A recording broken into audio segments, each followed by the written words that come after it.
Muito bem, queridas professoras da Escola Dominical, vamos lá conversar um pouquinho então sobre o tema, o assunto, o livro do final de semana, próximo final de semana, que eu propus, então, falei para vocês, Esther, né? Esther é o livro que vem logo depois de Neemias, Esdras, Neemias, Esther, e o livro de Esther ele tem algumas particularidades. Eu quero trazer essas considerações aqui para vocês, algumas dicas, enfim, chamar atenção para alguns pontos. E me parece que a Grace e a Vanessa é quem vão então contar um pouco da história de Esther, assim, de maneira bem simples, bem objetiva. Então vamos situar, vamos ver onde é que Esther entra na nossa história. Lá quando a gente começou a ler o livro de Neemias, lá no primeiro capítulo, ele tem uma referência ao rei Artaxerxes. Lembra disso? Deixa eu até ver a passagem aqui. No primeiro capítulo de Neemias, Artaxerxes. Neemias, capítulo 1, versículo 1, né? Ali é citado no ano 20 do reinado de Artaxerxes, e depois também no capítulo 2, versículo 1, 20º ano do reinado de Artaxerxes. Tá. Quem é esse Artaxerxes? Às vezes as pessoas confundem alho com bugalho, né? O Xerxes é o pai do Artaxerxes. E o Artaxerxes, ele vai ser pai do Xerxes II. Então, é uma loucura esses nomes, né? O Brasil também teve isso, Dom Pedro I, Dom Pedro II. Por que não bota nome diferente para parar com essa esculhambação? Mas vamos lá. O Xerxes, que é o personagem de Esther, ele também vai ser conhecido como Assuero. Assuero é o nome hebraico, né? E Xerxes é o nome persa. Então, Xerxes e Assuero é a mesma pessoa. Xerxes é pai de Artaxerxes e o Artaxerxes é pai do Xerxes II. É muito Xerxes nessa história, né? Mas vamos lá. Então, no livro de Esther vai nos contar, ou vai entrar em cena, vai ser um dos personagens principal, o Xerxes, que é pai do Artaxerxes. Então, se coloca cronologicamente, olha só que coisa louca. Os acontecimentos de Esther, eles são anteriores a Esdras e Neemias. Concordas comigo? Por quê? Porque o Xerxes, ele surge primeiro, né? Ele é o pai do Artaxerxes. A grande pergunta que se faz é: a rainha Esther, ela é a mãe do Artaxerxes? Não fica claro. É possível? É. Agora veja bem, o rei Xerxes vai nos mostrar aqui a história. Bom, em primeiro lugar, ele era casado com uma rainha. O nome dela era Vasti, né? Será que eles tinham filhos? Será que um desses filhos era o Artaxerxes? O texto não diz. E além da Vasti, além da Esther, o rei Xerxes, ele tinha um harém de mulheres. O texto vai deixar isso muito claro. Aliás, a Esther, ela é escolhida nesse contexto, né? Então, será que alguma dessas concubinas, ou será que a Vasti, ou será que a Esther, quem é que é a mãe do Artaxerxes? Isso não fica claro.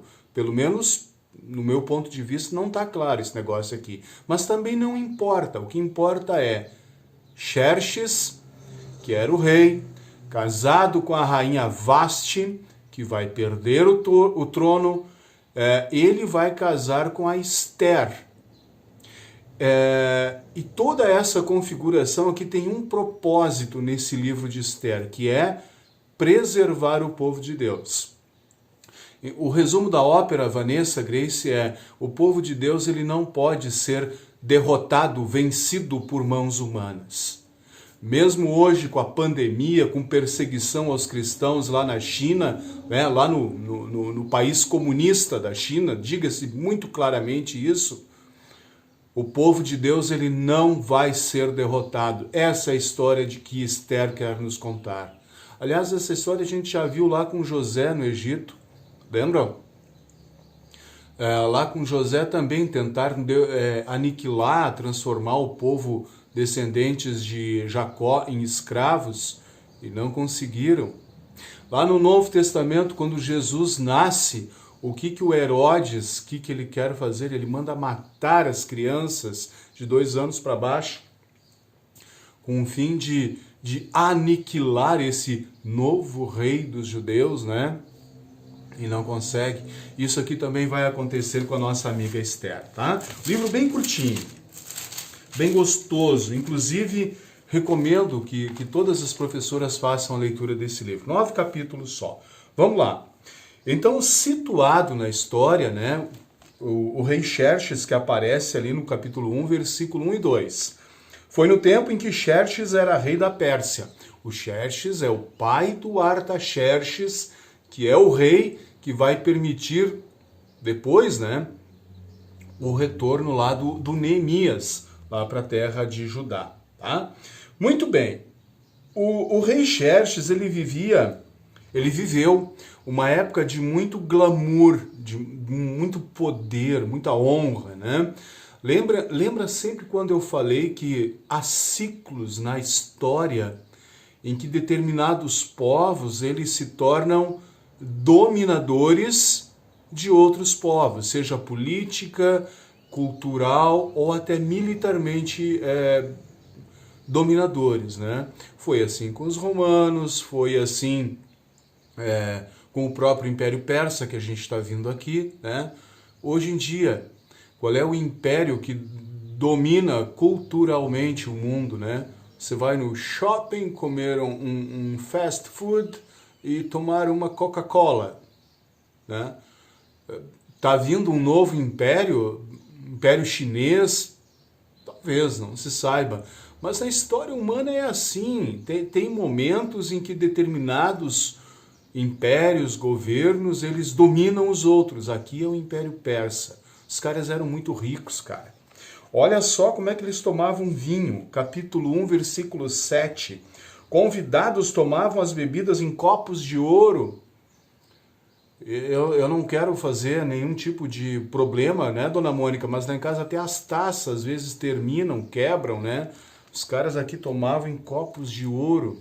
Olha a ostentação, a riqueza. No versículo 9, a rainha Vasti, ela também vai oferecer uma festa, né, glamurosa, bonita e tal. Só que, curiosamente, eles não se misturam. Homens de um lado, mulheres do outro, né? Isso já aconteceu até na igreja luterana um tempo atrás.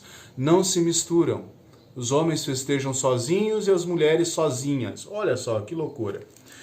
Mas há um momento em que o rei Xerxes ele vai chamar a rainha Vasti para demonstrar, para mostrar a beleza da patroa, né, da rainha e tal, e ela vai se negar. Não estou afim, não quero, não vou. Isso gerou um constrangimento não só entre o monarca, entre o rei Xerxes, mas esse sentimento ele se espalhou entre os conselheiros do rei e, obviamente, ia se espalhar entre a própria sociedade, né? O exemplo da Vasti, desobedecendo a ordem do rei Xerxes, iria alavancar uma onda de insubmissão das mulheres frente aos maridos. Eu não quero entrar aqui na questão, por favor, não tem lógica nisso, né? Obviamente que não. A fé cristã não determina, não permite e não ampara a dominação do homem sobre a mulher ou da mulher sobre o homem. Isso não existe. No pensamento e no ensino cristão, homem e mulher são absolutamente iguais, com os mesmos direitos, mesmos deveres e o respeito mútuo que deve acontecer entre os dois, ok? Mas aqui nessa sociedade do mundo antigo, a sociedade persa, a desobediência da rainha, ela iria promover uma onda de desobediência de todas as mulheres frente aos seus maridos, né? E o que os conselheiros do rei dizem? Chame a rainha e faça com que ela lhe obedeça, né? E se ela não quiser obedecer, mate a rainha, né? Então a Vashti, deixa eu só achar o texto aqui também, né? A Vashti, ela vai ser morta, né? Ela vai ser morta justamente por desobedecer ao rei, né? É uma ofensa não somente contra o Senhor e os seus ministros, mas também contra os homens de toda a província do reino. Lá no capítulo 1, versículo 16, né? Então, o que os conselheiros vão sugerir? Que o rei mande procurar uma nova rainha. É isso que vai acontecer. E dessa maneira vai ser feito lá um concurso de Miss, né? Vamos imaginar assim. E a Esther então vai ser a beneficiada nesse processo. Quem é a Esther? A Esther, ela é sobrinha de um homem mais velho, bem mais velho, chamado Mordecai. O Mordecai, quando Nabucodonosor invadiu Judá e destruiu Jerusalém e roubou, pilhou todas as coisas lá as coisas valiosas do reino e também do templo, né? O Mordecai, ele foi levado junto, ele foi levado de Jerusalém para a Babilônia escravo. E o Mordecai, ele cuidou da educação de uma sobrinha, uma bebezinha, chamada Esther. Então, a Esther, ela é natural de Judá, ela foi trazida ou levada de Jerusalém para a Babilônia sob os cuidados do Mordecai, o seu tio, que cuidou dela como se fosse a sua filha, né? Muito bem. E é isso que vai acontecer, né? Muito bom. Então, a Esther, ela vai receber lá no capítulo 2, vai dizer, com um tratamento de 1 ano de beleza, né? E o rei gostou dela, né? Gostou dela, ela vai ser a escolhida.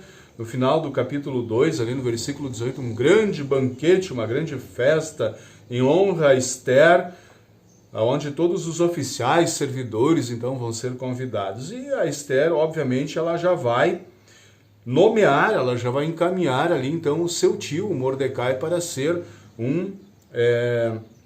ocupar um cargo de confiança dentro do governo. Muito bem. Vejam Deus agindo. Como Deus age, é uma coisa fantástica. Eu fico, né, abobado de reler, de reaprender, de revisar a história de como Deus protege o seu povo, aqui especificamente através do relato, né, de Esther. 2 inimigos do rei, 2 caras que não curtiam o rei Xerxes.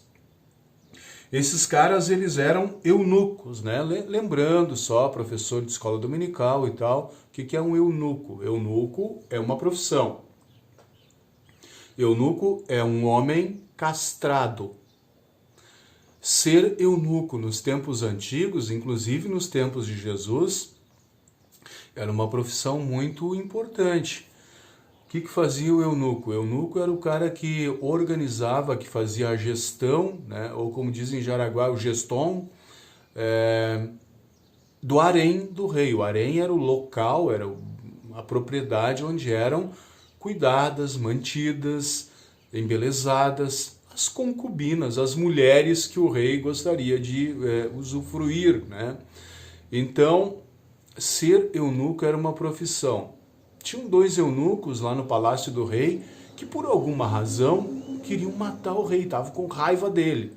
Qual a razão? O texto não diz, não importa. Mas isso chegou nos ouvidos da Esther e do Mordecai, né? Do Mordecai, e ele vai falar isso então para Esther. A Esther vai avisar o rei, ó rei, sabe aqueles dois caras ali, ó, eles querem te matar. Se liga, te cuida, nas andanças aí pelos caminhos do palácio e tal, cuide-se, porque aqueles dois lá, o Bigtã e o Teres, capítulo 2, versículo 21, eles querem te matar. O rei investigou, acionou a Polícia Federal e descobriu que de fato aqueles caras queriam matá-lo, né? Então o rei ficou muito agradecido ao Mordecai que denunciou isso e ordenou que esses dois fossem mortos, né? Que eles fossem enforcados, diz o versículo 23. Muito bem, o telefone está tocando, eu vou ter que atender de novo. Alô? É a Igreja Luterana? Agora as aulas elas estão suspensas, né? Em função, quem está falando é o pastor Gerson, eu sou o pastor aqui da comunidade. Agora as aulas estão suspensas em função da pandemia aí, nós não podemos fazer aulas, né? Mas nós temos aulas de violão aqui sim, mas dentro de uma normalidade, não agora, tá? Acho que a hora que voltarem, no momento em que voltarem as aulas nas escolas municipais e estaduais, aí acredito que aqui também tudo vai voltar ao normal. Inclusive o nosso ginásio de esporte está fechado também, né? Tá? Ok, joia, tchau, tchau. Muito bem, voltando então à nossa história aqui.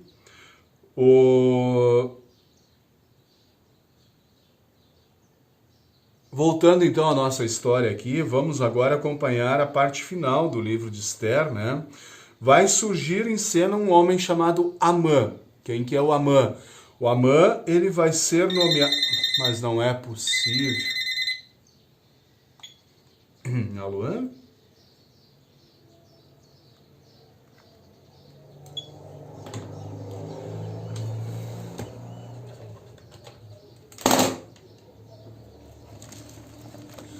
Muito bem, voltando então depois da ligação telefônica aí, vamos avançar.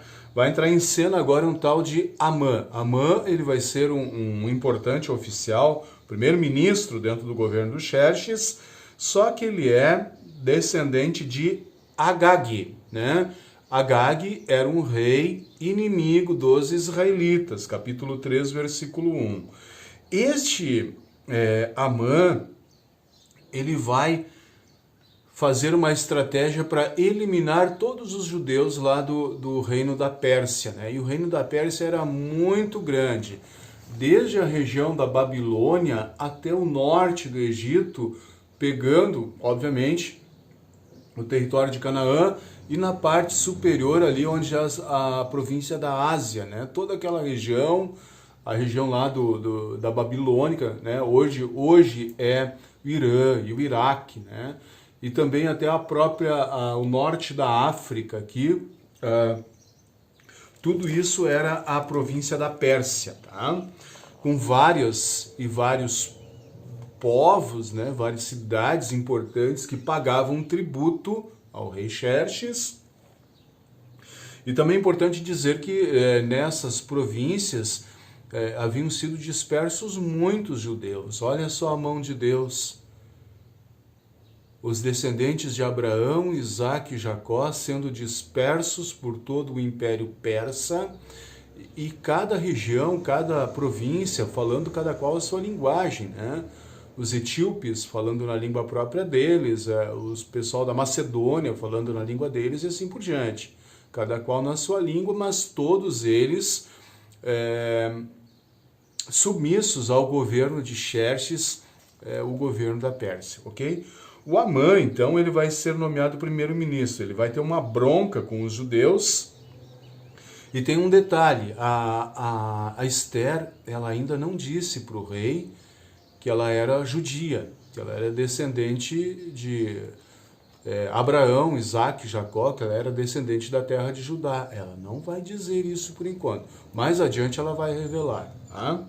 Muito bem. Então, o Amã, ele vai ter uma bronca com o Mordecai, porque o Mordecai não presta algum tipo de reverência para ele, né? O Mordecai, ele ignora o Amã, não gosta do Amã, porque o Amã, ele é desse povo, Agag, descendente do rei Agag, que era um rei inimigo de Israel. Muito bem.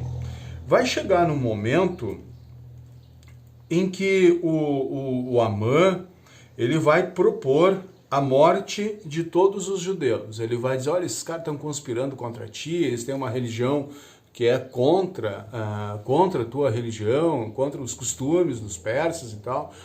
Manda matar esse povo aí, né? E o dinheiro deles, né? Todos os bens deles vão ficar com o governo, né? O seu governo não vai perder nada, né? Capítulo 3, versículo 13, bem no finalzinho ali diz isso, né? Os bens dos judeus ficassem para o governo, né?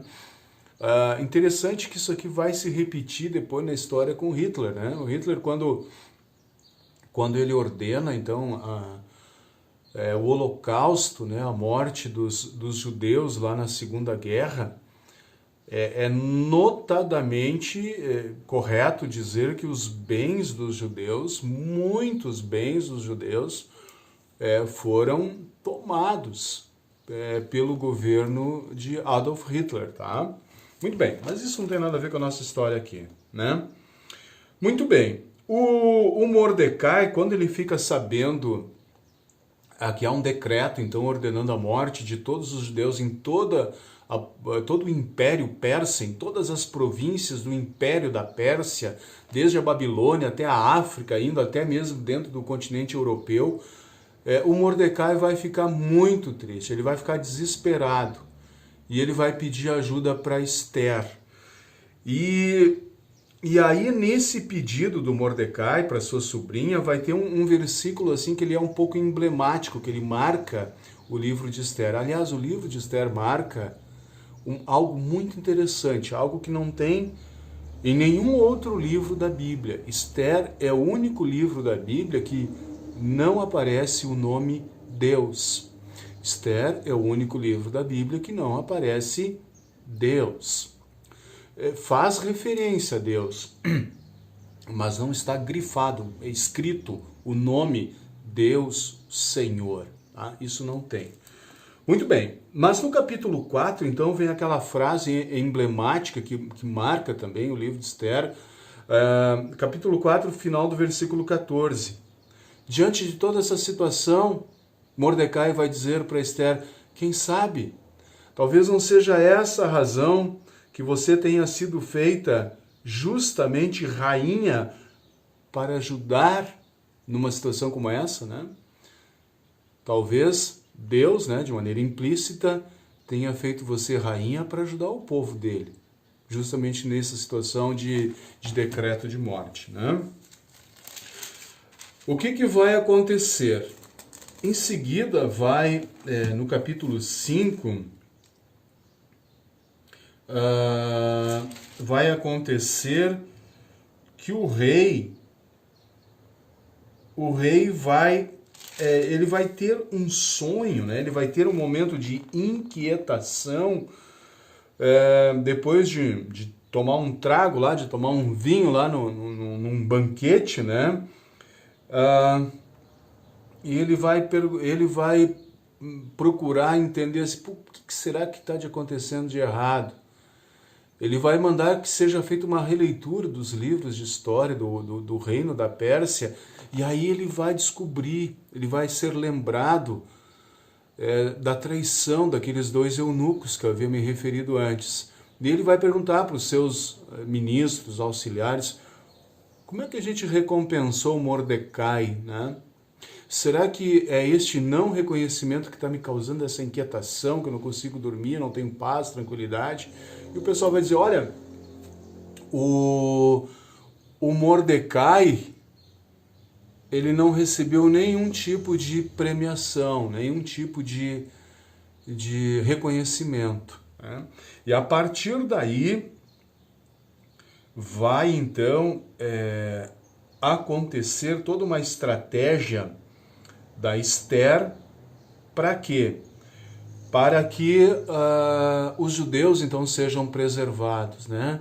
Ela vai organizar um banquete, aliás, 2 banquetes, toda uma estratégia de maneira que no último momento a Esther vai dizer: rei,